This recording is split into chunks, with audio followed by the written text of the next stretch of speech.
Hi guys, today tatakbo tayo dito sa Hundagua, Quezon Province. Simula pa lang, ang ganda na agad ng view. Sobrang sayap dito.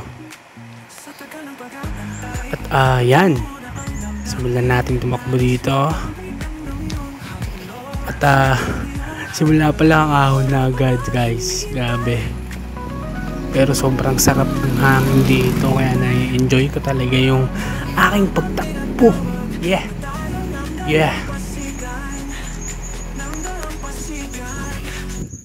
Ahon agad.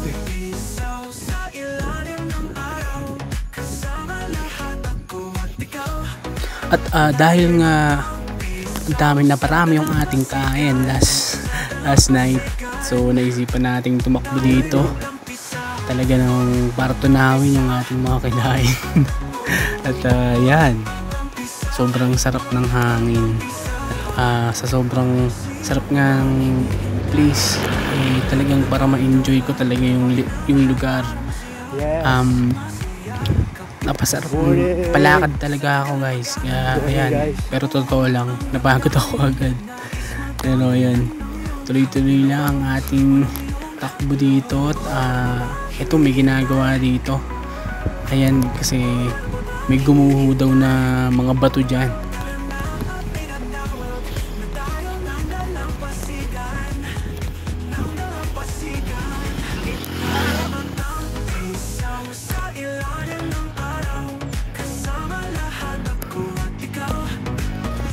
At yan, kung mga kahon, kung makikita ninyo, sobrang sarap talaga ng sikat ng araw sa umaga. Sobrang fresh, talagang refresh ang ating mga utak.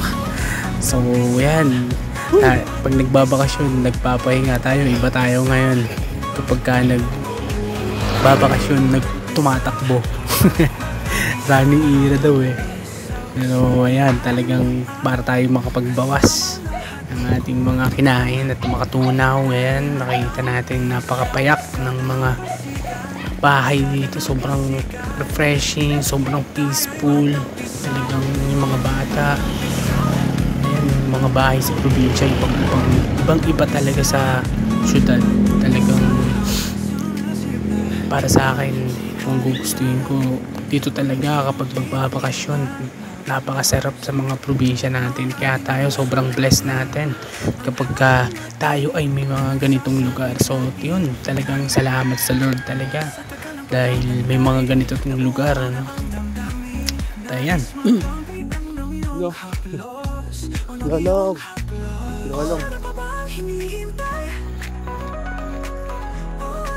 Isa.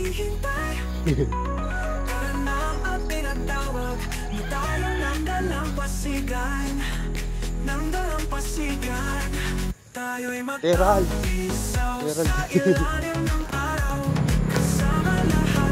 At ito, ahon ulit, pero kakayanin.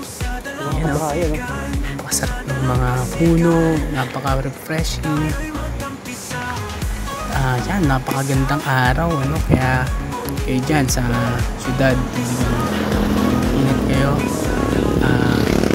Itong araw na to ay napakasaya dahil tayo'y tatakbo, tulig na tumatakbo.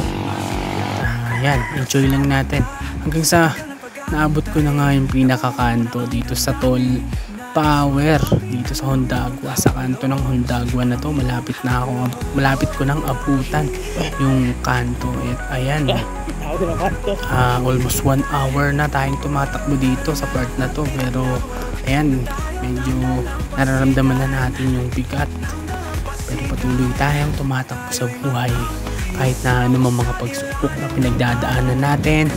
Talagang nandyan si Lord para tayo ay samahan, para ating nakakayanan yung mga pagsubok talaga naman.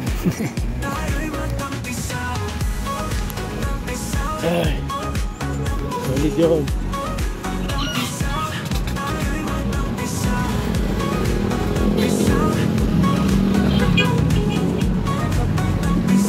At ito na nga, nakita nga natin ang ating si Ninong Imak. Ayun Ayun o, sino yan? Isa sa mga locals dito. Napaka-solid. Dito kami nagkita sa lugar niya, no? Hindi sinasadyang pagkakataon. Pero, ayan, wala talagang aksidente. Dalawa.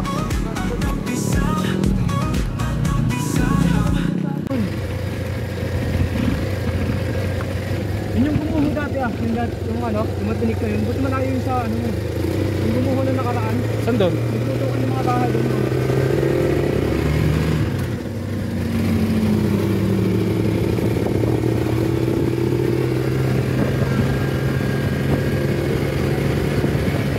Comment down below ang inyong probinsya at tatakbuhan natin yan. Let's go!